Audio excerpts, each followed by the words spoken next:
pagi teman-teman sekalian. Terima kasih telah menghadiri untuk mengikuti acara Sarasian ini. Tak lama lagi Sarasian akan dimulai. Untuk itu, jangan lupa siapkan buku dan catatan kalian untuk mencatat. Kemudian, saat sesi tanya jawab, kalian semua boleh bertanya. Tuliskan pertanyaan kalian pada kolom komentar. Oh iya, mengenai bulan bahasa, kami sudah menginformasikan jenis lomba apa saja yang diselenggarakan. Kami sudah membagikan petunjuk teknis melalui ketua kelas agar peserta lomba tidak keliru saat membuat dan mengirim hasil pekerjaan lomba. Dan setiap 2 hari sekali, kami memperbarui list-list kelas yang sudah registrasi, begitu pula yang mengumpulkan video lomba, baca puisi, cipta puisi, monolog, dan musikalisasi puisi.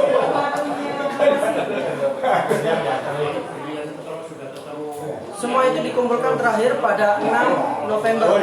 Video diunggah di Instagram menu pribadi atau Instagram kelas dengan memenuhi syarat yang sudah tertulis di petunjuk teknis bulan bahasa. Untuk lomba cipta puisi dan lesung Sarasian, hari ini dikumpulkan di Google Form. Tautan sudah dicantumkan di petunjuk teknis. Kami mengucapkan banyak sekali terima kasih pada kelas-kelas yang sudah berpartisipasi pada acara peringatan Bulan Bahasa 2020. Tanpa berlama-lama lagi, mari kita saksikan acara Sarasian dengan tema urgensi literasi untuk siswa dan siswi SMA Negeri 1 Singosari yang akan dibawakan oleh Bapak Profesor Dr. Joko Saryono MPD. Sekian, terima kasih.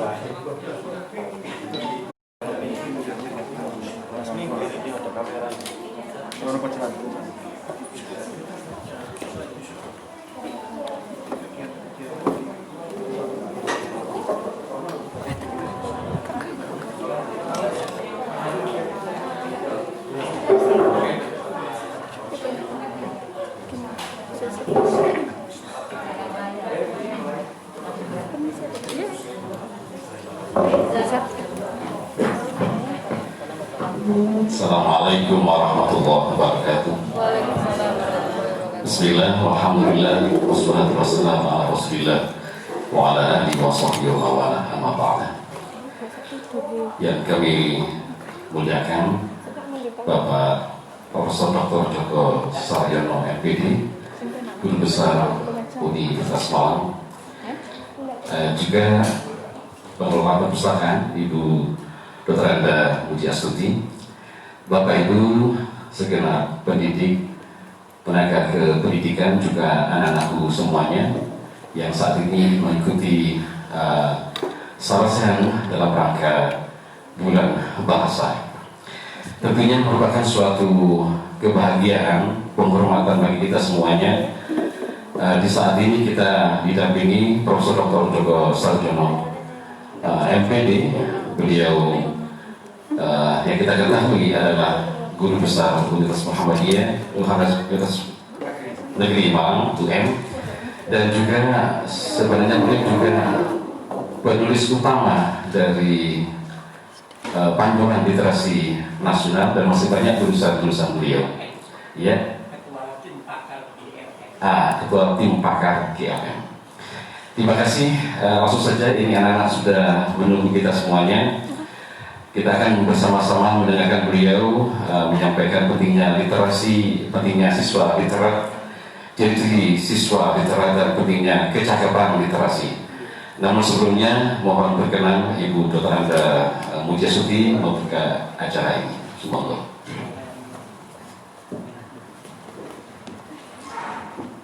Terima kasih kesempatan yang sudah diberikan kepada saya. Assalamualaikum warahmatullahi wabarakatuh. Terima kasih kepada Bapak Profesor Joko Saryono MPD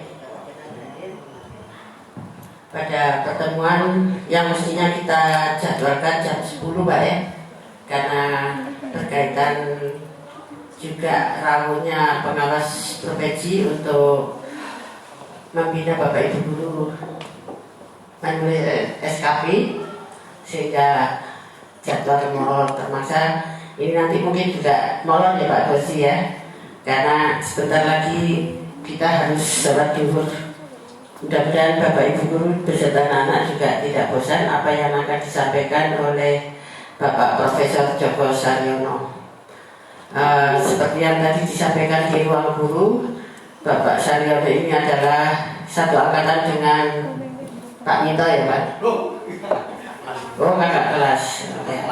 Biasanya saya itu kalau menyebut yang adik-adik itu jauh belajar Minto karena jauh di bawah saya Pak. Tapi itu adalah nama panggilan-panggilan kesayangan saya terhadap adik-adik saya, bukan sok saya naik diri. Saya kebiasaan slang memang.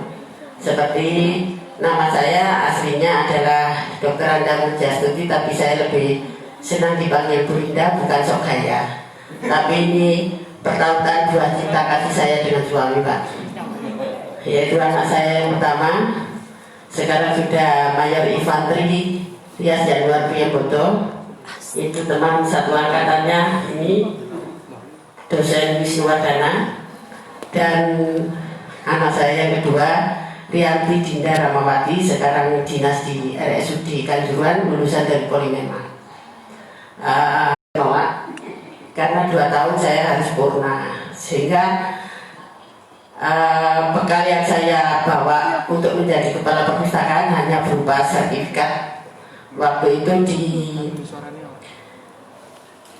ABN kalau tidak salah, sekitar tahun 88. Jadi sudah kadaluarsa mungkin. Lalu saya seringkali diajak Pak Teddy untuk mengikuti seminar-seminar. Sudah Pak, biar yang muda-muda aja. Dan yang kemarin saya juga ditawari, Bu ini ada untuk khusus kepala perpustakaan. Sudah lamur Pak, saya biar yang muda-muda saja. Saya tak rekreasi, ya kebetulan kemarin weekend saya jalani liburan ke Karimun Jawa Jepara, baru datang pagi tadi jam 2 Pak. Nah itu yang perlu saya sampaikan. Yang berikutnya terkait dengan acara bulan bahasa, cara berpikir kritis dan baca tulis itu boys. Tadi saya sempat plesetkan juga dengan salah satu Bapak Ibu Guru, kenapa kok ditulis seperti itu. Kalau saya ayo gaul minum kopi sambil baca buku, itu sempat tadi guyonan. Lebih menarik bagi anak-anak karena seringkali di sini anak-anak berindah request lagu ayo, karena pembelajaran semenjak Mas Karim ini kan untuk menggalang anak-anak belajar menyenangkan, bukan kaku seperti zaman kita dulu, tapi menyenangkan. Jadi anak-anak mendengarkan musik sambil mengerjakan. Itu yang selalu saya terapkan pada anak-anak. Jadi anak-anak lebih nyaman, lebih enjoy mengerjakan tugas di sini oleh Bapak Ibu Guru sambil mendengarkan musik, silakan. Tapi semenjak situasi kondisi pandemi COVID-19, maka banyak batasan-batasan yang harus kita lakukan. Nah, jadi untuk tadi juga sempat kok salah saya sih. Memang nggak ada bahasa yang lain yang lebih gaul menurut saya ya, cuman karena menurut Pak Minto waktu pembinaan dari kepala sekolah, karena sudah nasional jadi tetap kita pakai Sarasean. Karena saya lebih jagongan yuk dengan Bapak Djoko Saryono, itu mungkin lebih mengena. Itu saja yang perlu saya sampaikan. Terima kasih kerawannya Pak. Mungkin nanti dan juga mohon maaf, yang hadir ini adalah Bapak Ibu Guru GDT, karena Bapak Ibu Guru PNS harus mengikuti SKP. Kalau saya mungkin sudah tidak begitu tertarik SKP karena sudah menunggu waktu saja. Terima kasih. Wassalamualaikum warahmatullahi wabarakatuh. Waalaikumsalam warahmatullahi wabarakatuh. Terima kasih Ibu Linda ya panggilannya.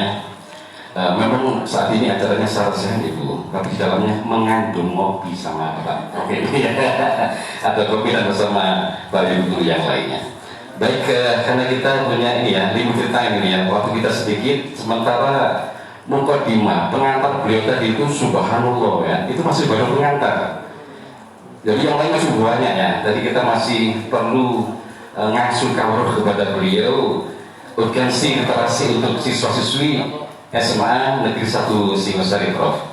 Jadi ini sudah kami serahkan kepada panjenengan untuk mengubah tuntas bagaimana urgensi literasi untuk siswa-siswi di SMA Negeri 1 Singosari pada khususnya, juga tentunya untuk siswa-siswi SMA yang lain. Monggo sebenarnya.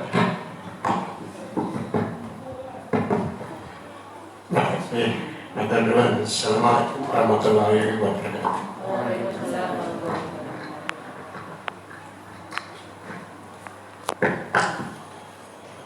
Terima kasih Bapak Moderator, juga Bu Linda, saya diberi kesempatan, dan Bapak Ibu guru semuanya, para siswa dan anak sekalian. Alhamdulillah bisa bertemu di sini dan bisa bersama Bu Linda. Bu Linda ini tipe pemimpin sejati. Dari uraiannya, dari kata-katanya saya bisa bilang pemimpin sejati. Beda pemimpin dan penguasa. Kalau pemimpin itu membuka jalan bagi orang lain, penguasa itu menutup pintu jalan bagi orang lain. Bedanya itu. Nah, jadi saya kira itu sebuah sikap yang tidak mudah, tidak mudah. Ciri pemimpin menurut tema saya ya selalu membuka pintu bagi orang lain dan ikhlas tenggelam. Yang penting ada keberlanjutan. Jadi pemimpin berpikir tentang keberlanjutan, bukan dirinya, tetapi sebuah objek yang diabdinya. Tetapi kalau penguasa itu cenderung menutup pintu bagi orang lain supaya dia sendiri yang menggenggam objek yang dikuasainya. Dalam bahasa Malangan itu, kalau pemimpin itu menyiapkan tangga untuk naik ke wuwungan, kalau penguasa itu dia naik ke wuwungan melalui tangga, setelah di atas tangganya ditendang supaya jungkir dan tidak ada orang lain bisa naik. Itu bedanya. Nah, meskipun Bu Linda sudah mengelola ini dan saya kira itu baik, penciptaan ekosistem suasana yang disampaikan tadi ya. Nah, kemudian yang kedua, saya sudah lama tidak membedakan antara guru GTT. Saya rasanya kalau tidak dipancing tidak menyebut kata GTT. Saya merasa bersyukur karena tahun 2009-2010 saya terlibat di dalam diskusi-diskusi penyusunan PP tentang guru, apalagi kemudian diperbaiki tahun 2018 zaman Pak Muhajir, saya membantu di belakang layar beliau. Itu memang definisi guru itu ialah setiap orang yang 2 tahun berturut-turut berada di depan kelas bersama siswa-siswanya mendidik, itu guru. Di dalam perundang-undangan tidak ada kategori guru wiyata bakti, guru GTT dan seterusnya. Yang ada hanya guru tetap semuanya. Jadi saya anggap Bapak Ibu adik-adik saya ini guru tetap. Tapi dibedakan juga. Kalau menurut Undang-Undang ASN, guru tetap PNS dan guru tetap P3K. Nah, sayangnya di pemerintahan daerah itu terhambat. Jadi pengalihan P3K itu. Jadi akibatnya masih menggunakan istilah-istilah lama. Moga-moga perlakuannya tidak perlakuan lama ya. Sudah perlakuan baru. Kalau di pemerintahan daerah ya. Tapi kalau di perguruan tinggi, kebetulan saya menjadi bagian dari pimpinan perguruan tinggi, sebagian besar itu dosen atau pegawai itu sudah P3K. Nah ini, tapi anggaplah ini ke depan masa depannya. Nah saya berterima kasih ada pengabdian dan saya selalu merasa salut. Lebih salut lagi kalau diantara yang hadir ini mau mengabdi menjadi PNS atau menjadi ASN PNS di wilayah 3T. Tahun ini ada ada lowongan formasi atau formasi lowongan 11.000 guru di daerah 3T yang tidak terisi. Dalam batin saya, guru-guru sekarang itu mungkin bukan guru, lulusan-lulusan sarjana pendidikan sekarang itu kemenyek ya. Senangannya di tempat-tempat yang enak. Sementara di tempat yang lain itu membutuhkan. Jadi kita akhirnya berhadapan dengan kesenjangan pengetahuan. Nah, saya ingin masuk di sini. Termasuk dia salah satu kesenjangan pengetahuan itu adalah kesenjangan literasi. Kalau kita berpikir Indonesia ini subhanallah luar biasa. Saya pernah guyon dengan Pak Menteri. Saya lebih tahu Indonesia daripada Mas Menteri. Karena saya tidaknya 60% lebih wilayah Indonesia pernah saya jelajahi dan saya tahu bahwa persepsi-persepsi setempat itu sangat menentukan apa yang kita kerjakan. Nah, saya sangat menekankan pada kualitas literasi dan kualitas karakter para guru dan siswa itu. Karena apa? Setiap daerah itu berbeda. Saya ingin memberi contoh kaitannya dengan guru dan siswa. Kita di sini itu jamnya jam Gregorius, jam 1, 2, 3, 4 yang kita pakai di analogi itu kan diciptakan oleh Gregorius. Silakan nanti baca Gregorius. Jam Gregorius itu pasti. Sementara persepsi waktu saudara kita di tempat lain tidak begitu. Saya ingin ambil contoh di Papua Barat sekitar Manokwari. Persepsi waktu itu lebih pada alam. Ada seorang sahabat, saya anggap sahabat karena memang sama-sama aktif di dalam Pustaka Bergerak Indonesia. Namanya Safei Ricardo, seorang guru di pinggiran Manokwari, di daerah Mapi. Ia pernah bertanya pada saya, Pak, apa yang harus saya lakukan? Apakah saya mengikuti RTP atau mengikuti situasi? Saya katakan, ikutilah apa yang terjadi di sekolah. Kemudian yang kedua dia bilang, Pak, saya harus berbuat apa kalau di sekolah? Yang melaksanakan RTP, kami kurang paham, Pak. Mengapa? Anak-anak di sini berangkat sekolah ketika hari terang dan pulang sekolah ketika hari gelap. Bukan soal jam piro. Meskipun sudah pukul 7, kalau hari masih gelap, dia tidak berangkat. Sudah pukul 4.05, hari masih terang, juga tidak pulang. Repot kan jadi guru. Tapi kalau hari sudah gelap, pukul katakanlah 12.30, ya minta pulang. Perlu diketahui ada wilayah-wilayah tertentu di Indonesia ini, termasuk di Papua Barat itu, praktis tidak mengenal musim kemarau dan musim hujan. Hari jam sekian terang benderang, tidak berapa lama tiba-tiba hari gelap, lalu turun hujan. Wilayah-wilayah pinggiran Manokwari itu begitu. Ini sekedar contoh saja. Disitulah maka diperlukan kualitas karakter dan kualitas literasi para guru itu. Nah, para guru yang memiliki kualitas literasi yang baik inilah saya kira guru-guru literat. Guru-guru literat, nah, dan bisa menularkan guru-guru yang pada siswa-siswa yang ingin menjadi literat. Nah, ciri literat itu apa? Sebenarnya bisa mengambil keputusan sendiri yang terbaik berdasarkan kemampuan kecakapan berpikir kritisnya itu.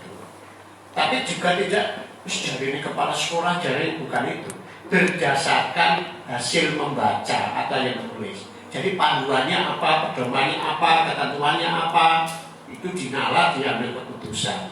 Nah, saya kira itulah. Sekolah itu sebenarnya bagi saya mencetak orang-orang literat. Siswanya juga harus literat. Jadi siswa-siswa harus literat. Harus bisa mengambil keputusan sendiri yang lebih baik dengan cara berpikir lebih mandiri, yaitu kritis kreatif, didasarkan pada kebiasaan baca tulis. Nah, saya kira itulah yang Boyce.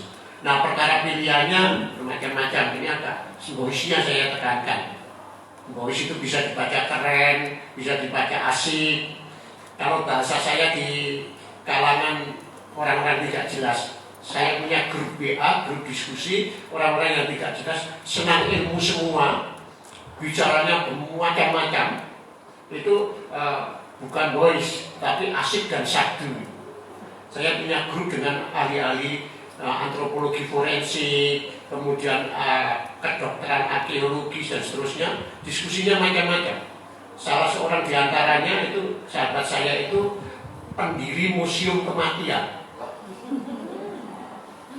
dan pendiri ketua Pusat Kajian Kematian. Suka begitu. Tapi dengan begitu literat kita jadi. Nah itu asik dan syahdu, silakan. Nah perkara bahasa itu silakan. Hanya saya mulai. Tapi kalau tadi ngopi dan literasi itu sudah jadi merek kafe saya yang sudah 6 tahun. Jadi saya mendirikan kafe pustaka 6 tahun dan tagline-nya memang katenan direk ngopi kene lho iso pinter. Lalu tagline-nya sembari ngopi membangun literasi. Nah kalau saya buat begitu kok ditiru kene lewat. Itu sudah jadi tagline. Jadi silakan. Jadi memang untuk memikat kita itu senang berliterasi, perlu digunakan komunikasi yang baik, yang akrab, yang dekat, itu bisa ditemukan. Kalau saya sudah menemukan itu, sembari ngopi membangun literasi. Bahkan menu-menu di dalam kafe itu selain ada menu biologis, ada menu intelektual, menu literasi. Menu literasinya itu juga saya beri nama macam-macam. Satu, kuda buku, seolah-olah mengudah buku. Lalu ada santap gagasan. Jadi jangan hanya kita siswa-siswa, terutama Bapak Ibu guru juga, itu forward, pokoknya kok mikir dhewe. Meskipun ya dalam bahasa Jawa, meskipun kirim WA, tapi ya kok mikir titik gitu. Jadi ditulis sendiri, jangan hanya forward sana sini. Saya terus terang punya 70 grup WA lebih. Karena nasib ya, karena tugas. Itu jarang, beberapa saja yang saya baca setelah tahu. Paling isinya ya forward. Nah itu kan dalam tanda petik bagi saya, kalau dibuka semua kan menghabiskan waktu ya, kalau tidak jengkel. Bayangkan 30 kemudian assalamualaikum semua. Atau hari-hari ini ya, terutama grup orang-orang tua itu, wah berbahagialah menjadi orang tua. Karena masa produktif itu umur 50 sampai umur 80. Alah, kok eksis terus jadi penguasa itu. Alasannya macam-macam bagi saya gitu. Itu mau jegal, nutupi pintu yang muda-muda saja kok yang begitu. Mestinya bagi saya ada yang kritis begitu. Nah inilah yang diperlukan. Kalau itu boys. Nah apalagi sekarang. Sekarang itu Bapak Ibu dan adik-adik atau siswa-siswa sekalian, informasi itu 4, ibaratnya banjir seperti tsunami. Informasi yang keruh, informasi yang bening itu campur jadi satu. Dalam buku Learning Revolution, informasi di sekolah dengan di luar sekolah itu berbanding 1:4. Jadi di luar sekolah itu gerojokan air nggak karuan banyaknya dibandingkan yang dapat dikelola oleh sekolah. Jadi perubahan di luar sekolah itu 4 kali lebih cepat daripada di dalam sekolah. Oleh karena tentang bagaimana penggerojokan istilahnya informasi dari luar itu Prof ya, 4 kali lipat dari yang ada itu. Nah kebetulan anak-anak ini mengikuti acara ini lewat Instagram dan YouTube sekitar 1.200. Nah tentu kita ingin tahu bagaimana untuk menseleksi Prof ya, artinya supaya anak-anak nggak makan mentah-mentah gerojokan dari informasi dari luar itu. Bagaimana Prof? Ya, oh ya, ini saya sapa juga yang para siswa yang mengikuti di IG atau di YouTube ya, kanal YouTube ya. Jadi saya kira kalian semua sudah berada pada literasi lanjut ya. Itu literasi lanjut. Kadang disebut pasca literasi, post literate. Jadi orang-orang yang pasca lanjut. Nah itu berarti sudah lebih dari itu. Nah caranya bagaimana? literasi sekali lagi yang paling dasar itu adalah kemampuan, kecakapan berpikir kritis kreatif secara mandiri, didasarkan pada bacaan atau infografis. Nah itu dulu. Nah setelah itu maka kita harus berpikir setiap membaca, mendengar sesuatu itu tidak boleh terburu-buru menjawab, membalas. Harus dicerna, lalu dipahami, setelah pahami itu disikapi, setelah disikapi maka baru diputuskan. Ini saya kira inti dari literasi. Nah kalau itu mencari informasi lebih lanjut lagi harus mencari yang kredibel atau yang terpercaya, yang sahih, yang sudah dikenal katakanlah bermartabat gitu. Jadi tidak perlu semuanya dicari, habis waktu kita. Nah tapi yang menjengkelkan kan biasanya begitu ya. Menjengkelkan itu biasanya begitu banyak iklan. Kalau tidak perlu iklan, tidak usah baca iklan. Iklan itu kan banyak. Nah itu jadi dicermati, memilih, kemudian memilah. Setelah memilah, barulah mengomentari, menilai. Setelah menilai, baru memanfaatkan. Nah itu saya kira jalan kita untuk selamat gitu. Ya. Terima kasih Pak. Ini sangat penting bagi kita semuanya, bukan hanya anak-anak saja, guru-guru. Nah, kita sering nyanyi Prof. Lu kurang suka baca buku. Yeah. Jadi mereka lebih cinta kepada yang digembel gitu ya, gadgetnya itu ya. Jadi lebih suka membaca yang ada di situ daripada membaca tekstur. Nah, kemudian kembali kepada ciri-ciri siswa literat. Menurut Prof bagaimana ciri-ciri siswa yang literat ya, dari penjelasan bahwasanya anak ini juga perlu mempunyai kecakapan literasi. Iya, mungkin bisa digeser kecakapan literasi, bukan. Nah, terus saja kecakapan literasi,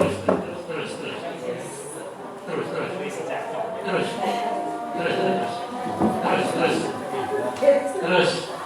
Nah, nanti terus saja. Nah, terus. Oke. Nah, ini. Nah, saya kira ini yang penting siswa yang literat itu siswa yang tentu bisa berpikir mandiri. Berpikirlah baru sejenak. Jangan pernah berhenti berpikir.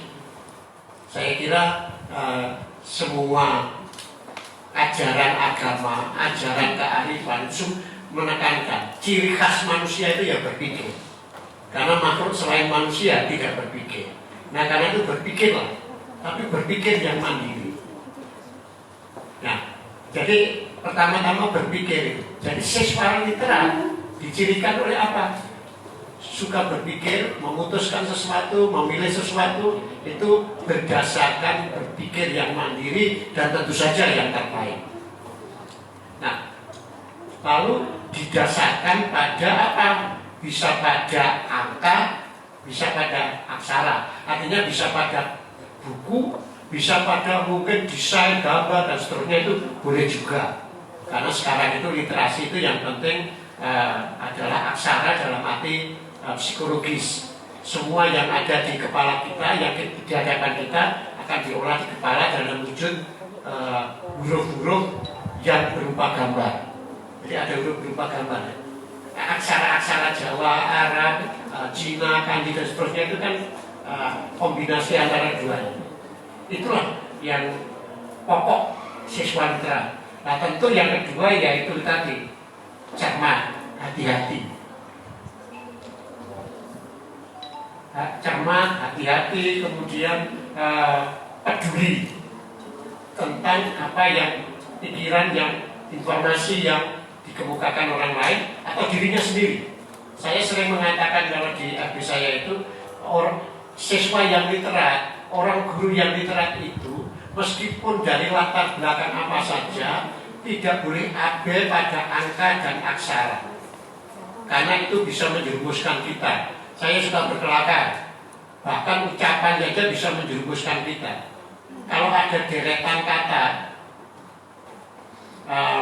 misalnya burung Joko sakit,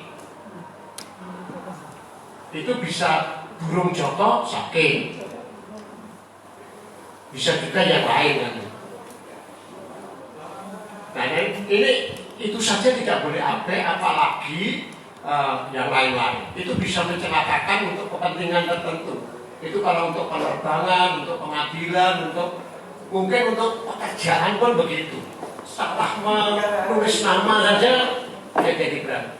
Jadi dicirikan tuh kecermatan, kehati-hatian, dan kepedulian. Nah ini yang diperlukan. Nah, yang lain-lain itu kemudian dimanfaati. Cermat ini selalu cerdas. Kehati-hatian itu perlu. Memang kita sekarang itu diharu-biru dengan kecepatan. Pokoknya kalau nggak cepat itu rasanya jelek. Ini zaman yang bergegas. Karena kita terlalu bergegas, sampai juga kalau kabur jungkir balik, akhirnya pandemi itu mengerem kita ya. Membuat kita lebih lambat. Dengan lambat maka kita bisa berefleksi, kita bisa berkontemplasi. Dengan lambat kita bisa istilahnya bertafakur, bertadabbur. Jadi merenung itu sempat. Ketika kita hari-hari ini kan enggak sekarang kabut. Itulah zaman kecepatan itu sering mengabaikan kedalaman. Jadi ciri yang ketiga, siswa yang literat, guru yang literat itu berpikir mendalam atau bersikap berdasarkan perenungan yang dalam lah. Jadi tidak sekedar, apalagi sekedar ini membuang-buang informasi tadi. Kalau konteksnya serius ya, tapi hidup ini kan juga perlu berkelakar, perlu bermain. Itu juga tidak apa-apa. Tapi yang tadi disampaikan Bu Linda ini baik juga. Yang gaul, yang sesuai konteksnya itu juga ya. Di dalam sejarah, terutama di dalam buku Wisina, Homo Ludens itu disebutkan permainan tertua manusia itu adalah bermain kata-kata, bermain suara. Jadi boleh juga berliterasi itu dengan bermain-main suara atau metafakun itu juga bisa bagian dari itu. Nah ini kalau itu ya kemudian menurut saya yang keempat ya ini bisa memanfaatkan dan menggunakan informasi secara bertanggung jawab. Kita ini sekarang susah meminta pertanggungjawaban. Terlalu banyak lempar batu sembunyi kanan. Yang sering disebut sekarang itu misinformasi, disinformasi, dan malinformasi. Nah orang yang literat, siswa yang literat, kemudian guru yang literat tidak melakukan ini. Jangan melakukan disinformasi dan misinformasi. Itu pekerjaannya buzzer dan influencer. Ya sniper apa lagi? Yang saya istilahkan pedagang dusta, penjajah dusta, kabar bohong dan seterusnya. Kalau itu sekedar apa ya, imannya pada uang, kaya raya, luar biasa. Pokoknya kita semakin bingung itu semakin menjadi pasar mereka. Tetapi hendaknya siswa yang literat justru tidak melakukan itu kalau bisa mencegahnya. Kira-kira demikian. Terima kasih Pak. Rupanya dari Bapak Ibu juga anak-anak ada yang terdidik untuk bertanya kepada Prof. Monggo Bapak Ibu dan anak-anak silakan.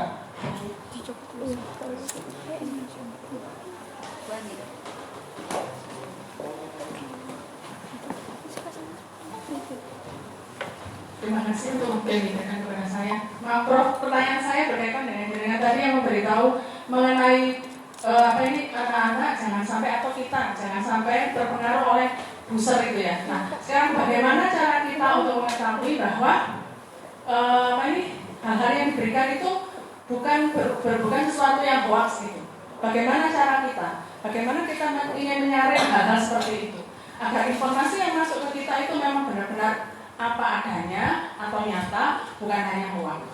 Terima kasih dari saya.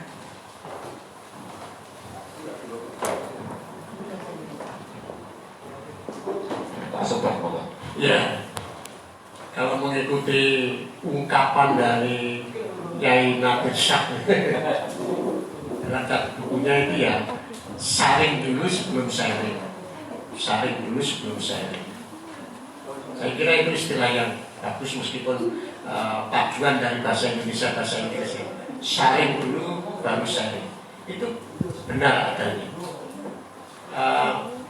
Saya pernah bekerjasama dengan kawan-kawan di Jakarta berbagai kementerian, dan saya pernah mengikuti satu acara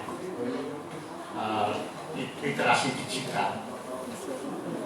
Itu saja saya tercengang.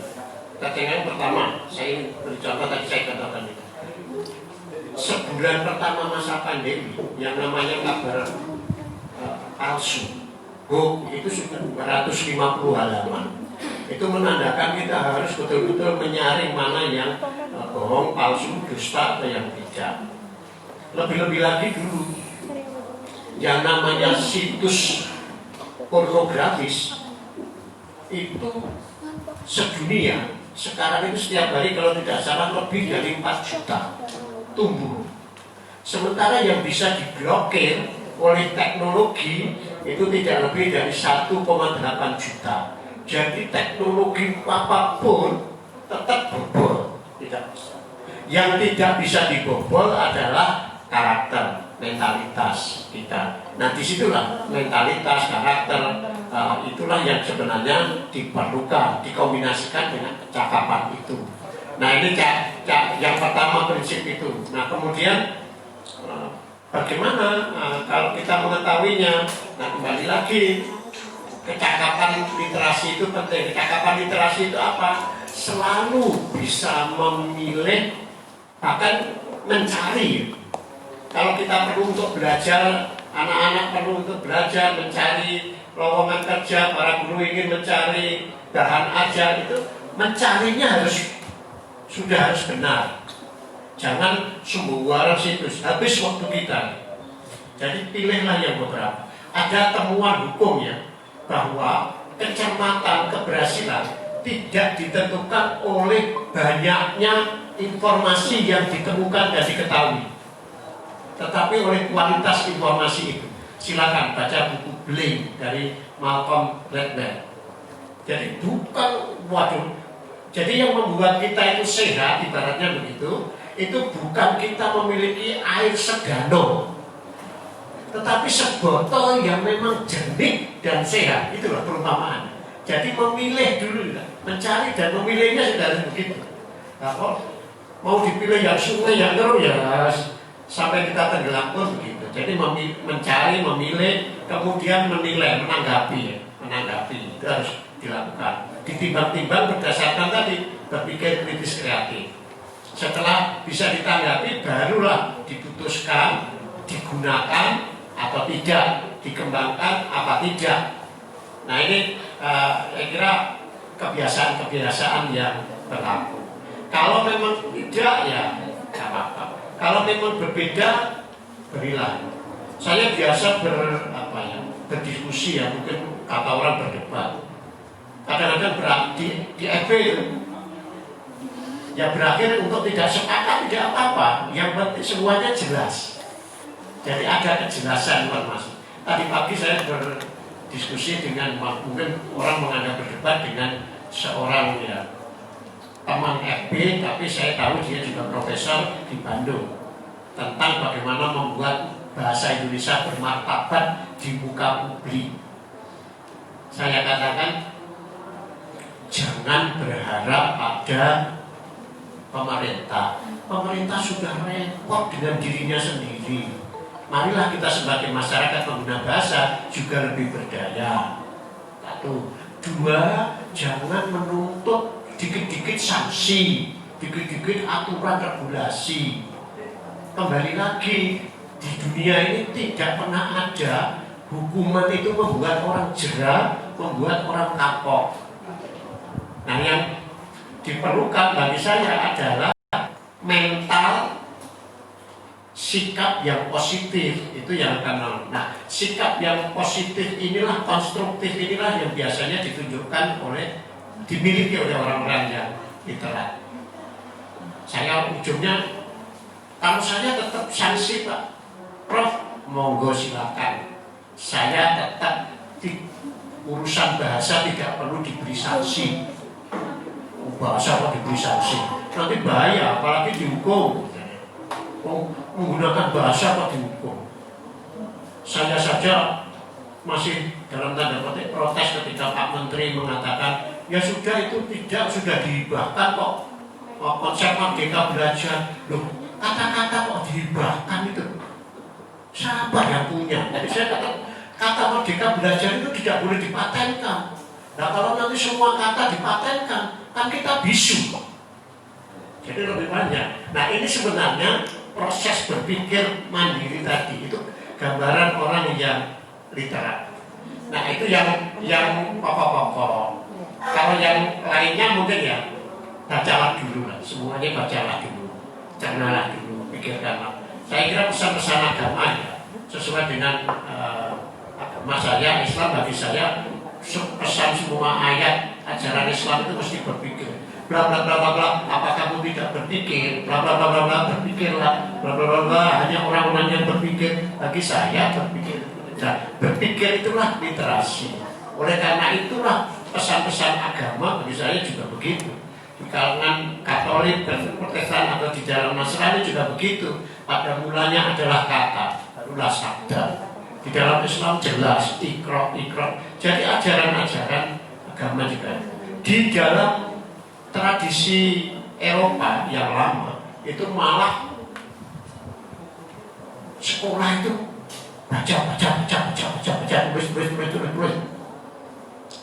Yang baik yang namanya trivium maupun quadrium. Tapi yang dibaca bermacam-macam. Yang kimia, fisika, filsafat bukan hanya membaca dan memahami bahasa Indonesia. Jadi pemanfaatan membaca.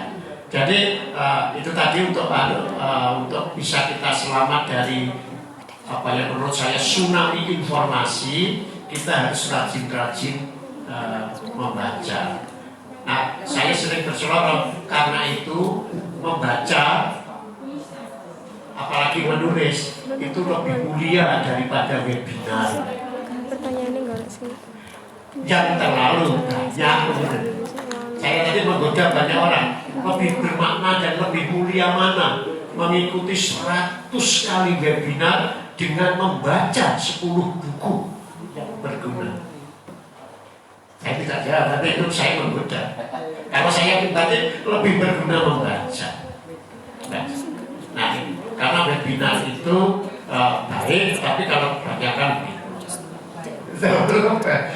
akhirnya kita tidak suntuk, tidak konsentrasi. Padahal orang literat itu harus suntuk, literat itu ya konsentrasi. Kalau webinar itu loh, nggak usah jauh-jauh lah. Anak perempuan saya sendiri ya, akhirnya tidak mandi, dia pagi kuliah itu. Ya tidak mandi, bajunya sederhana. Tapi saya suruh dandan seperti itu. Kuliah atau sekolah, kok ya aneh di rumah itu. Sampai ke kamar mandi di bawah. Nah, jadi tapi itu situasi yang berbeda. Tapi bukan berarti begini, saya ingin menanggapi. Pada zaman sekarang orang yang literat informasi itu banyak dari gawe. Nah karena itu sebenarnya bukan gawenya yang harus dilarang. Saya termasuk orang yang juga tidak setuju kalau ada rahasia gawe di sekolah. Gawalah, tapi orang literat pasti akan memanfaatkan untuk hal-hal yang bermanfaat. Kira-kira begitu ya. Terima kasih Prof. Ini subhanallah ya. Pertanyaan dari Ibu bahasa Inggris atau ya. Begitu menggerojok informasi yang telah diberikan oleh Prof ini. Seperti halnya tsunami informasi yang diterima anak-anak, juga kita semuanya. Tentu ini penting, kata-kata yang indah saring dulu sebelum sharing. Saya kira ini kata kunci. Apalagi Prof tadi menjelaskan beberapa ayat Al-Quran yang intinya adalah berhubungan dengan afala ta'qilun, afala tatadabbarun, dan lain sebagainya. Saya kira karakter ini yang berhubungan dengan religi, dengan agama yang diyakini ini sangat penting untuk menfilter dari tsunami informasi yang menggerojok di sekitar kita ini. Barangkali Bapak Ibu yang lain atau anak-anak Iya, anak main ya, kita kepingin takon ini ya. Monggo nak, silakan. Assalamualaikum warahmatullahi wabarakatuh. Saya ingin bertanya, bagaimana cara kami, saya Farelia Yahya dari kelas 11 bahasa, ingin bertanya, bagaimana cara kami agar bisa membudayakan literasi terutama baca tulis di sekolah? Terima kasih. Terima kasih. Farelia 11 bahasa. Monggo. Valeria. Ya, Mbak Valeria. Kelas berapa ini? Kelas 11. 11 bahasa. Jadi anak bungsu saya sudah lulus. Ya berarti anak saya yang kelima ya. Valeria. Anak saya 4 ya. Yang bungsu juga. Hanya sama bahasanya. Ya sudah bahasa dan memang tidak mau sekolah yang berat-berat seperti kakaknya. Kakaknya itu berat-berat teknik, kedokteran, dia itu pokoknya aku pengen sekolah yang ringan, apa bahasa, tambah berat, karena ilmunya tidak jelas, ya, tapi senangnya saya kira kan ya, begini, saya kira pertama-tama anggaplah membaca itu bukan hal berat ringan. Jadi harus dibebaskan pikiran perasaan kita itu. Kalau mendengar kata membaca itu mesti buku, tidak harus. Paling tidak membaca petunjuk apa nama itu loh ya. Kita itu mengaku bisa baca tulis, malah pintar gitu. Tapi nyatanya hampir semua orang Indonesia kalau di jalan raya itu buta huruf semua. Jadi kita belum bebaskan. Membaca itu bisa membaca apa saja. Bisa sekedar pengumuman, apa nama, sekedar ini yang disebut tamsil atau kata mutiara, itu juga itu membaca. Jadi bebaskan membaca itu seolah-olah tumpukan buku yang membuat berkerut-kerut. Itulah yang namanya literasi kritis atau literasi sosial atau literasi baru itu. Jadi literasi itu digunakan sebagai dasar untuk menjalani kehidupan yang lebih baik. Jadi pertama supaya tidak bingung itu, bebaskan dari segala yang membelenggu. Intinya begitu. Juga demikian papan rumah itu tidak apa-apa. Kemudian yang kedua, kalau itu buku, jangan kemudian diartikan semua buku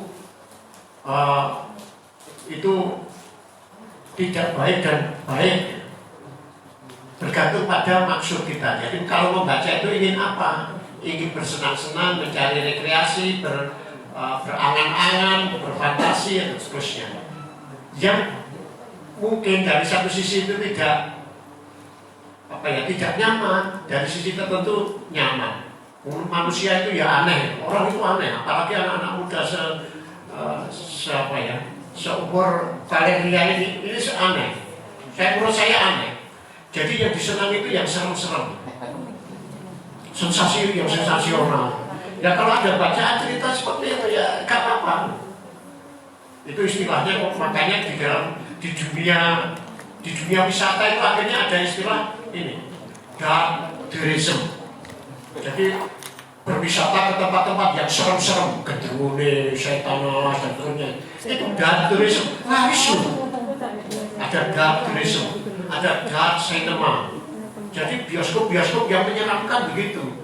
Nah, buku-buku cerita-cerita horor itu bagian dari itu. Tidak apa-apa, tergantung. Yang penting adalah punya sikap dan bisa menilai.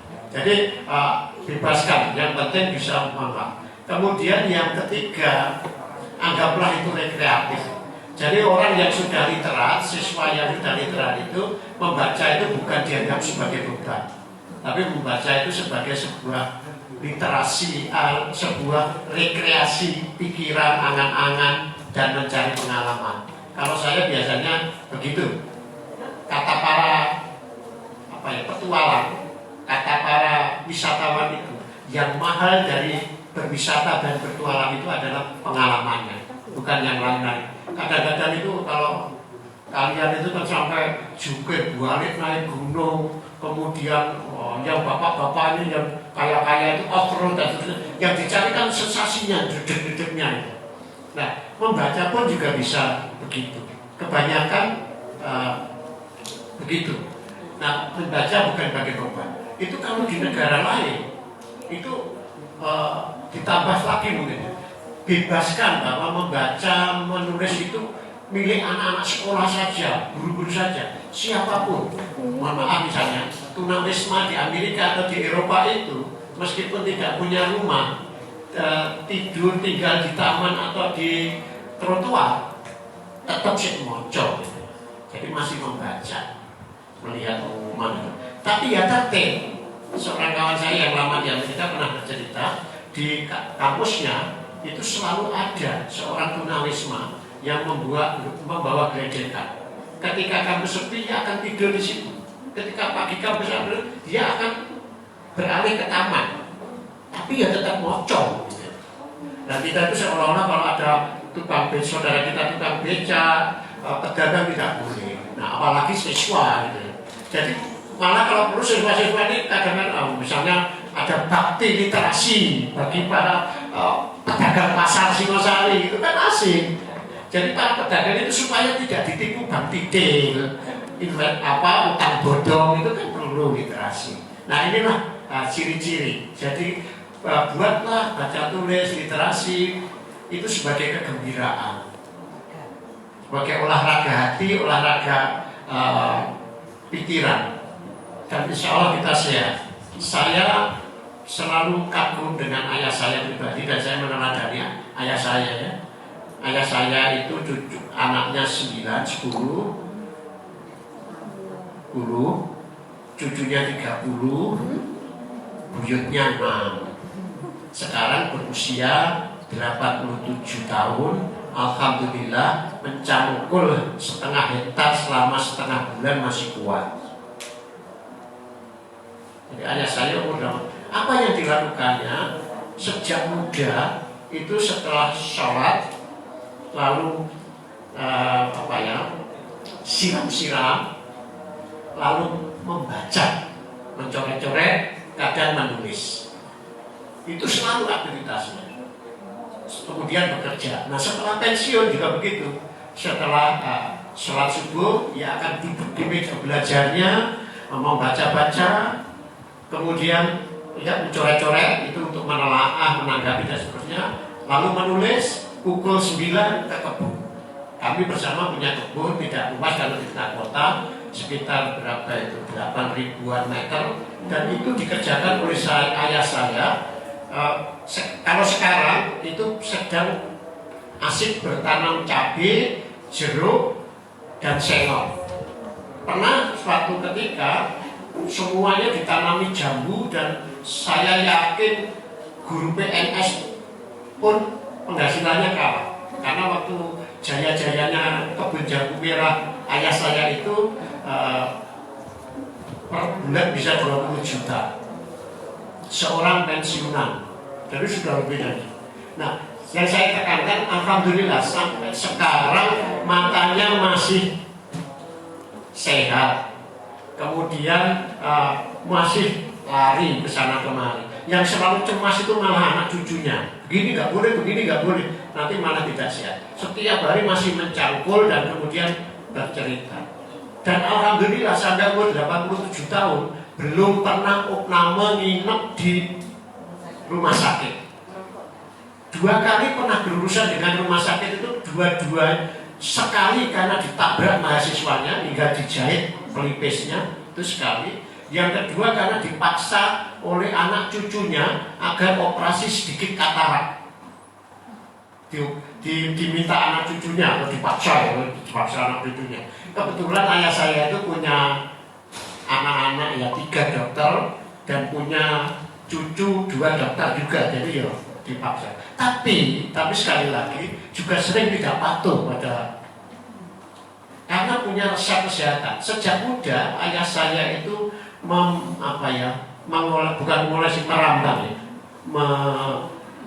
sirih matanya. Alhamdulillah matanya masih bagus. juga rambutnya tidak rontok. Silakan lihat, saya sering posting. Setiap tahun itu bisa menghasilkan 1 buku karena membaca dan menulis sebagai rekreasi tadi. Kalau ayah saya mungkin sebagai kiat hidup sehat, sampai hari itu. Alhamdulillah sekarang 87 tahun dan saya tidak bisa menebak sampai umur berapa dulu. Tapi kalau medis saja bagi saya beliau masih akan sehat 5-6 tahun akan datang itu masih insya. Jadi umurnya akan melampaui 90 tahun kalau tebakan saya. Tapi itulah salah satu kiat membaca sebagai kegiatan rekreasi hidup, sebagai cara hidup sehat. Nah ini seriusnya begitu. Tapi kalau lagi lebih serius ada buku itu juga. Membacalah, maka kita akan merasa mulia sebagai manusia. Terima kasih Prof. Subhanallah, saya kesulitan untuk menyimpulkan beliau. Begitu banyak yang beliau sampaikan. Minimal ada yang menyenangkan untuk kita sebagai guru. Kita sendiri kecenderungannya membaca itu momok Pak. Jadi seakan-akan itu bukan butuh ya. Tadi dari penjelasan panjenengan, ini enak ini ya, ini refreshing. Ternyata bisa membaca apa saja. Saya kira itu konsep Al-Quran ya Prof ya. Jadi Iqra sendiri Nabi kan ummi, layak tuh layak kok, nggak bisa baca tulis, tapi disuruh baca. Berarti bukan hanya tulisan, bisa banyak yang dibaca. Yang menarik lagi adalah ayahanda beliau dengan usia 87 sehat. Saya yakin dan percaya setuju dari Prof ini membaca itu sebenarnya menjadikan seseorang tidak pikun. Nah, saya juga ingin cerita Prof. Kemarin saya ketemu Profesor Kasyiani yang Teguh Hanis ketemu. Beliau cerita, Pak, ayah saya usia 90 tahun dan tidak pikun. Ternyata ini penyakit pikun ini penyakitnya orang tua yang sangat ditakuti ilmuwan. Rahasianya satu, Prof, membaca. Betul, mudah-mudahan kita termasuk menjadi literat yang handal ini ya. Terima kasih Prof. Ini dari anak kita bernama Muhammad Athaillah kelas 12 IPS melalui IG Pak ya.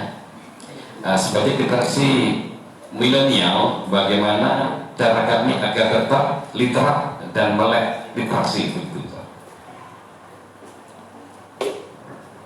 Ya, Muhammad ini.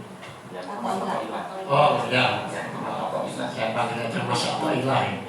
Itu dalam bahasa Jawa Sakli untuk mengajar. Dan Mas Athaillah saya kira inti dari literasi itu tadi kan berpikir kritis, arif, bijak, atau berpikir cermat. Nah, berpikir cermat itu didasarkan pada baca tulis. Yang dibaca, yang ditulis juga satu tidak harus huruf, bisa rupa, gambar. Malah pertama kali yang disebut literasi itu lahir bersama dengan angka. Tapi angka dan huruf itu sebenarnya berdekatan sekali. Angka, rupa, huruf itu berdekatan sekali. Huruf-huruf lama itu cenderung harus kita baca sebagai rupa. Huruf Jawa, huruf Arab, huruf Kanji, huruf Cina dan seterusnya, dan huruf-hurufnya. Sampai kemudian kalau kita belajar sejarah, hieroglif itu juga seperti rupa. Jadi sejak awal sebenarnya rangsangan rupa dan aksara itu yang membuat kita berpikir. Nah, karena itu ya untuk menjadi literat tidak harus buku-buku itu bertulisan, tapi juga berisi gambar-gambar, berisi ilustrasi, itu juga boleh literat. Kemudian yang kedua, di dalam sejarah itu media baca tulis itu berubah-ubah.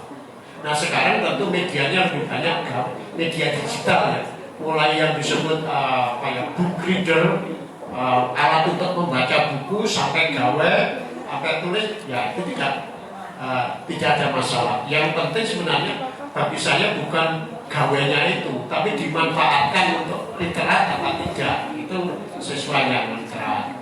Nah, kemudian kalau mau ciri yang lain untuk tetap menjadi literat, itu jangan serta-merta merespon sesuatu yang belum kita cerna.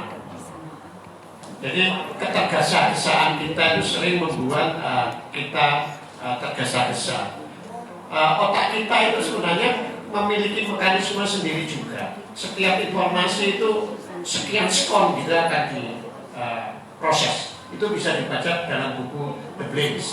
Buku The Brains dari Malcolm Gladwell itu membuktikan bahwa ketergesa-gesaan itu menghilangkan kehati-hatian dan kecermatan. Nah, itu membuat kita silap tidak cermat. Nah, karena itu perlu waktu, perlu jeda.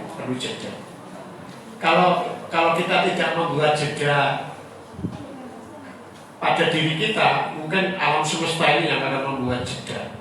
Bagi saya misalnya pandemi ini membuat kita jeda dari kebergegasan, dari kekalang-kabutan. Ada kawan saya yang meneliti tentang keselamatan jalan raya. Itu yang dikritik kebetulan guru di satu tempat yang setiap hari harus menempuh perjalanan 27 kilo kalau tidak salah. Nah, tetapi dia sebelum bertugas ke sekolahnya itu mengantar istrinya, mengantar anaknya dan seterusnya, sehingga jarak waktu yang ada yang tersisa untuk ke sekolah itu sangat sedikit. Akibatnya selalu tergesa-gesa. Itu bisa dirumuskan kalau tidak salah, saya lupa pastinya, hampir ke 30 kali begitu terus dia pasti akan kecelakaan. Silakan dibaca dalam pidato pengumuman guru besar sahabat saya namanya Profesor Dr. Joko Kustomo. Kebetulan Profesor bidang keselamatan kerja. Nah, itu jadi dalam tanda petik walang-walang buat pasti celaka. Itulah sebabnya dulu ketika saya mendikbudnya Pak Muhajir, kami sering berbincang, saya juga membantu itu membuat kebijakan. Wis guru gak usah kalah kabut ngejar jam pelajaran kesana kemari, cukup di satu tempat. Tapi boleh mengajar macam-macam kegiatan macam-macam dikonversi. Saya belum berjalan. Itu ya untuk menghindari begitu. Sudah ada kajian itu. Guru-guru itu kalau mengajar di 3 tempat saja kurang setengah jam itu bingung. Belum nanti jalan raya. Itu juga nanti celaka. Korbannya ya siswa seperti Mas Atoila dan kawan-kawan seperti itu. Tapi ini cerita, jadi begitulah. Kita harus bisa mengukur waktu kita. Setiap orang punya cara sebenarnya. Ini saya kira Mas Atoila tetap menjadi literat di zaman penuh digital ini. Cirinya huruf boleh bergeser, bisa huruf, bisa angka, bisa infografis, bisa ilustrasi yang lain. Alat untuk membaca bisa bergeser, dulu kertas, setelah itu ya layar, setelah layar gawe dan seterusnya. Karena itu sekali lagi bukan soal laptopnya, bukan soal HP-nya, tetapi fungsinya itu. Saya kira begitu Mas Atoila. Terima kasih. Terima kasih Prof. Ini cantik sekali jawaban Prof ya. Sebenarnya semuanya berakibat kepada kita semua. Bahwasannya hidup ini harus ada jeda. Kita bersyukur kita mengalami pandemi ini, Pak. Kalau tidak barangkali ini guru-guru juga masih terus berusaha kemana-mana ini. Sehingga saya ingat pepatah Arab, Prof, itu al-ajalatu minasyaitan. Jadi sebenarnya ketergesa-gesaan itu adalah bagian daripada setan. Makanya akhirnya kecelakaan. Baik, masih ada waktu atau cukup?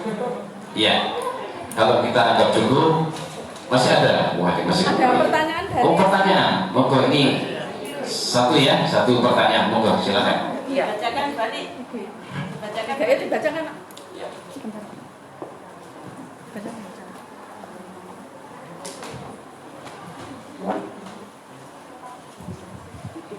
Jadi pertanyaannya, literasi kan berhubungan Perkenalannya atas nama siapa? Tidak ada. Itu di IG itu. Tidak ada namanya. Tidak ada namanya di sini. Iya, Tidak ada namanya. di Instagram. Literasi kan berhubungan baca dan tulis. Jadi bagaimana tips mengembangkan bakat menulis? Oh ya, background ini langsung saja karena kita punya waktu hanya 10 menit. Kata-katanya sebenarnya bagaimana mengembangkan menulis, bahkan menulis. Ya. Yang pertama, jangan anggap menulis itu sebagai bakat. Kalau sebagai bakat, maka banyak orang merasa tidak berbakat. Menulis itu adalah alat kehidupan. Pada tahun 2006 itu UNESCO membuat laporan judulnya Literacy for Life. Jadi literasi yang intinya baca tulis, inti awalnya baca tulis itu bagian dari kehidupan kita. Ada dua. Jadi salah satu ciri orang itu hidup berdaya yang membaca dan menulis. Nah, karena itu menulis adalah aktivitas hidup kita. Karena itu ada yang menganggap menulis itu sebenarnya keperajinan. Seperti kita para perajin itu. Asal namanya perajin, asal tekun, asal rajin, asal biasa, semuanya pasti bisa. Nah, itu prinsip pokok. Jadi jangan anggap menulis sebagai satu bakat. Menulis adalah potensi kemanusiaan kita. Menulis adalah ciri kita sebagai manusia. Nah, setelah itu maka kita biasakan menulis. Tapi juga jangan seperti, mohon maaf ini, yang masih banyak dilakukan oleh Bapak Ibu guru melalui program satu buku, melalui medeni menu, yo tiga terus udah bakat siswa juga begitu. Tidak, menulis itu bisa sekedar menulis kata mutiara, menulis nyatet jadwal kegiatan tertentu. Jadi janganlah menulis itu sebagai hal-hal yang menyeramkan seperti halnya membaca. Sekali lagi, menulis kata mutiara itu juga tidak mudah. Sekali lagi tidak mudah. Jadi jangan anggap menulis sebagai bakat. Jangan anggap menulis itu mesti buku, mesti artikel, mesti apa. Tulislah apa saja yang perlu ditulis. Perasaan bahagia atau perasaan apapun boleh, pikiran apapun juga boleh. Nah, ini data kuat. Kelas bahasa. Jadi menulis itu semata-mata bagian dari ciri kita sebagai manusia. Karena selain manusia tidak menulis, robot yang memang menulis, tapi tidak manusiawi. Nah, kemudian yang ketiga, jangan anggap menulis itu mesti menulis buku, menulis artikel, menulis apa. Menulis satu kalimat itu juga tidak mudah. Saya senang menulis puisi. Saya sudah punya 5 kumpulan puisi kalau tidak salah. Selain puluhan buku, saya sudah mungkin bosan menulis buku. Salah satu baris puisi saya yang digemari itu adalah banyak orang itu dikutip itu kenangan itu teramat hafal jalan pulang. Itu yang paling banyak dikutip. Ada yang kedua agak panjang. Berbuat baiklah, berbuat baik saja. Selebihnya tidak usah dipikirkan. Karena pikiran yang baik punya kaki dan jalannya sendiri. Boleh kita nggak usah berbuat terus kapan berbuat baik ini. Jadi tidak harus begitu. Jangan dianggap itu gampang dan murah atau tidak berguna. Kawan saya sekarang sudah almarhum itu dulu menulis salah satu iklan yang dibolak-balik katanya regane larang itu terus terang, pilih terang terus. Mahal regane itu. Itulah yang sekarang dikenal profesi copywriter. Ada profesinya. Jadi tidak sembarang orang bisa menulis. Nah, menulis itu juga mulai seperti itu sampai menulis buku. Tidak berarti buku mesti yang tebal mesti lebih berarti dari yang pendek. Buku tebal lebih menyeramkan, iya, tapi belum tentu berisi. Nas itu tidak selalu itu. Ada yang sangat kata-kata tulisan Mahatma Gandhi itu yang sangat terkenal. Itu hanya satu kalimat. Dunia ini cukup untuk menghidupi semua orang, tetapi tidak cukup menghidupi seorang yang serakah. Itu terkenal, padahal ya kalimat tok. Tapi banyak buku tebel-tebel malah medeni. Nah, jadi anggap menulis itu jangan apa-apa. Ini juga begitu. Yang ketiga itu, yang keempat, menulis karena sebagai kebiasaan untuk sesuatu ya. Mulai jadwal pelajaran, jadwal ujian, mungkin peluang-peluang. Saya biasanya, saya medianya berganti saja. Kalau dulu saya di notes, sekarang lebih banyak di HP saya. Tapi saya biasanya mencatat.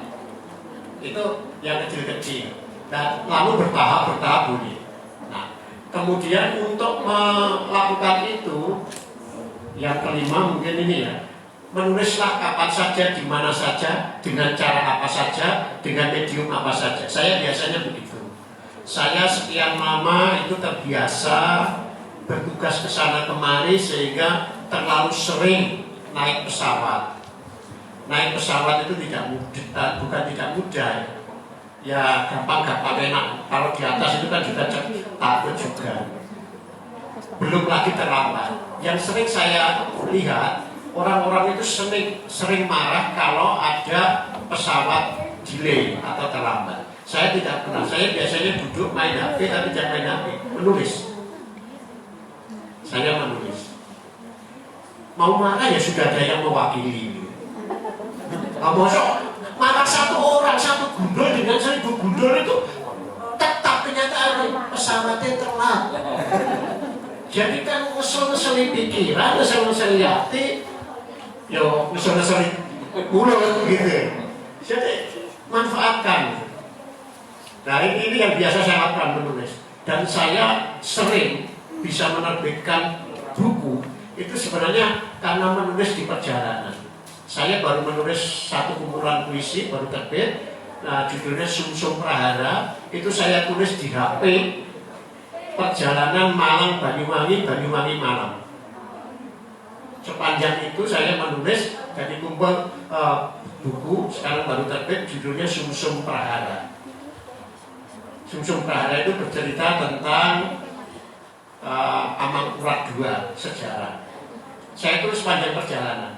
Tentu saya ditemani, saya jadi menemani senior saya Pak Noto namanya, karena mengajak perjalanan ya sudah. Tapi saya menulis dulu ya di HP. Jadi satu buku.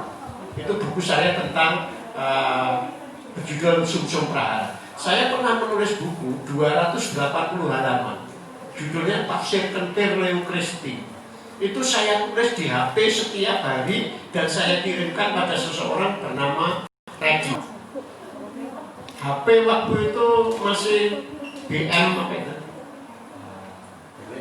Ya masih BBM itu. Itu 280. Bukunya sudah terbit lama, 3 tahun lalu. Tafsir Kentir Leo Christi. Itu saya tulis di HP. Jadi saya sering. Nah, hari-hari ini saya masih belum meneruskan, tapi sudah sampai seri 19 kalau tidak 22. Itu setiap pagi itu lewat HP saya. Jadi langsung HP saya masukkan ke Facebook. Sudah seri ke-22. Judulnya tentang sejarah. Belum selesai, yang saya beri judul Dreming Pagi. Supaya enteng saja ke saya. Itu sudah ada penerbit, pemilik penerbit terkemuka. Kecil tapi terkemuka di dunia dari Indonesia, anak-anak muda. Itu WA saya, Pak, gak pengen menerbitkan bukunya. Oh iya, saya teruskan dulu, saya bilang begitu. Tapi ya saya tidak mengejar target. Tapi setiap pagi saya menulis beberapa paragraf, saya juduli Dreming Pagi. Salah kemarin ada. Nah, buku-buku saya belakangan ini banyak yang demikian. apalagi kalau sekedar sambutan dan seterusnya. Saya sering, misalnya dalam perjalanan kemarin tadi, saya itu yang edit surat-surat dari kantor, karena saya juga kepala perpustakaan. Jadi surat-surat saya edit, sambutan saya edit dalam perjalanan. Nah, jadi saya sekaligus ingin menekankan, gawe laptop itu kalau digunakan ya banyak gunanya, HP itu. Saya kira itu beberapa cara supaya menulis itu tidak apalagi kalau tidak ada kosong itu daripada melamun, menurut saya lebih bagus menulis lamunan. Ya itu. Saya itu dulu pendaki petualang, suka keluyuran kemana-mana. Alhamdulillah saya dapat istri itu orang rumahan, belas. Pak Minto ini tahu.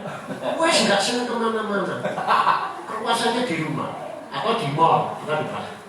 Tapi sudah janji, saya itu akan membawa kemanapun dia pergi, kan repot. Nah kalau sudah pergi itu kadang-kadang gak kuat, enggak, ya sudah. Satu ketika tahun yang lalu saya mengajaknya ke Taman Nasional Komodo. Saya ajak naik puncak Gunung Padang yang tinggi. Sepertiga sudah merasa tidak kuat, ya sudah di situ. Tapi daripada saya pegel ya, kemudian saya tulis puisi. Tolak alhamdulillahku. Terus pokoknya alhamdulillahku. Tempatku pulang setelah mengembara di dunia semu. Mesti kulihat kau jauh di situ. Daripada pegel. Pokoknya ya artinya mengekspresikan. Jadi sering begitu. Kan setia menunggu. Jadi ya ringan saja. Saya libur ini masa di rumah. Saya sampai nyetatus itu ada rute perjalanan selama liburan. Kamar mandi, ruang baca, ruang tamu, kamar itu kan rute. Ini sampai cerita. Lalu saya ngajak sopir, ayo besok putar kemana? Namanya putar-putar tanpa tujuan. Tapi sampai sudah kita ke depan Pelangi, depan Bidadari, nanti naik ke Gunung Semeru. Saya nggak mobil. Nah, karena pagi bertanya kemana? Putar-putar. Nggak boleh bertanya kemana ya? Syaratnya diam. Ya sudah ikut. Sampai di sana mulai. Aduh, kadung dingin. Lalu saya tulis dalam dingin maka dalam dingin kabut ini masih kau rasakan kehangatan. Kalau daripada aku belum ada sambat, dia beda. Rasa hangat manakah yang sedang kau nikmati dalam dingin kabut di perbukitan ini? Silakan itu yang saya unggah di FB sambil saya pasang fotonya di jemplang setelah ngadas itu. Ya memang kedinginan.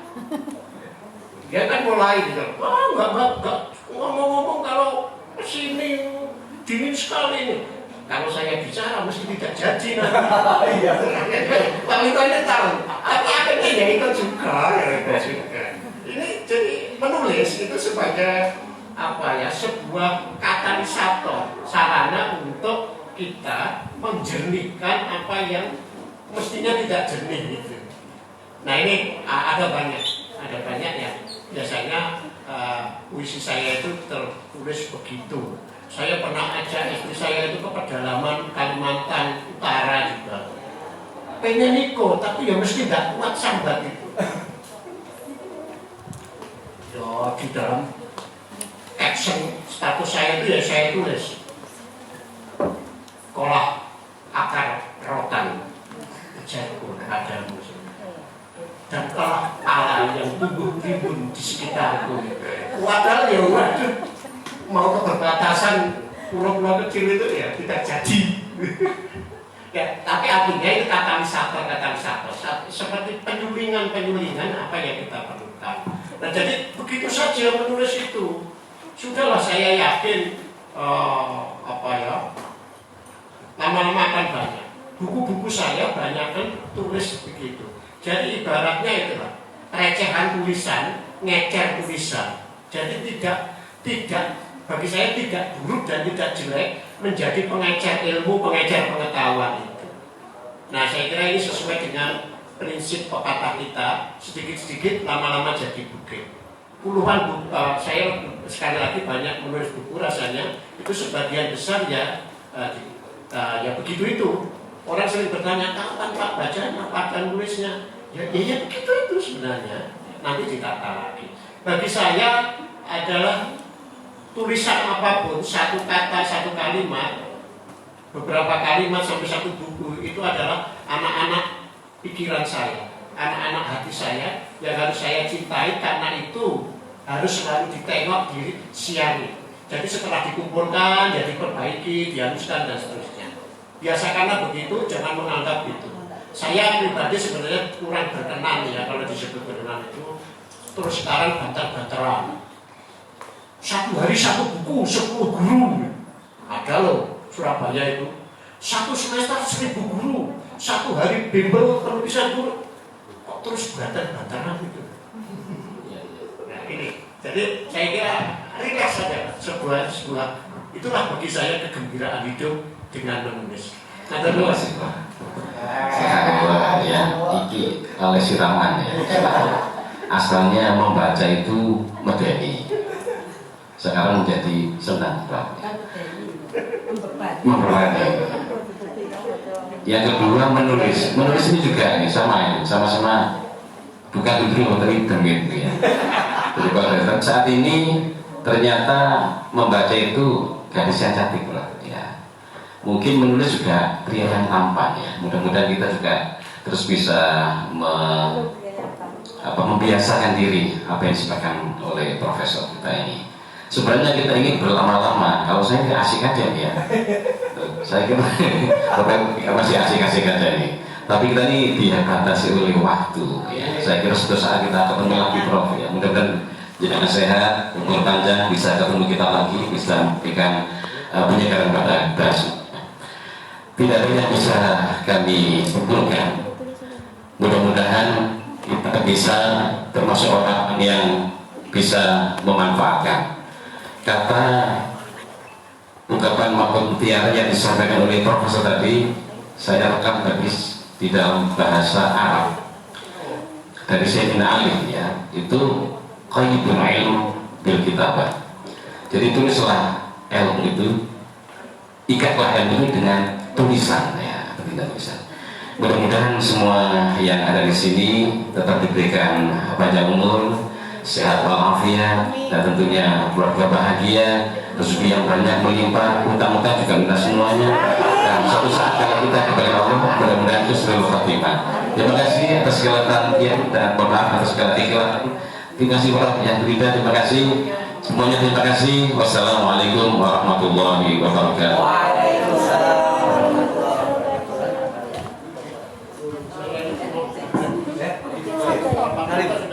Ayo, apa? Sudah saling melakukan profesor. Ayo, udah apa? Ayo.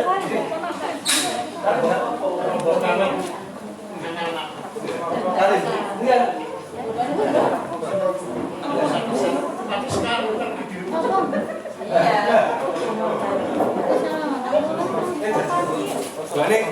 Ini guru-guru gak punya jajan. Apa ya juga ya sultan aku lah. Masih ada di siapa ya?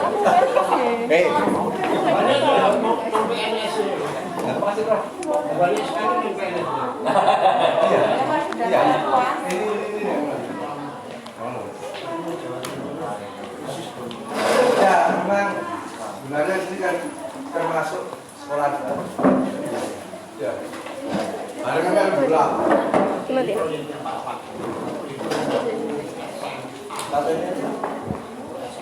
Bu, ini live-nya dimatikan atau nunggu?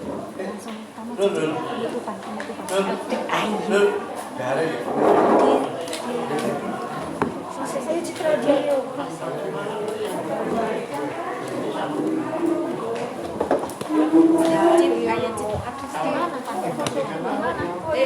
Yang genderang jangan.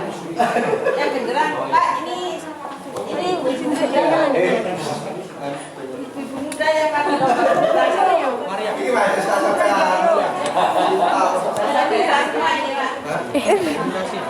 Oh iya dokumentasi rek. Aku mari.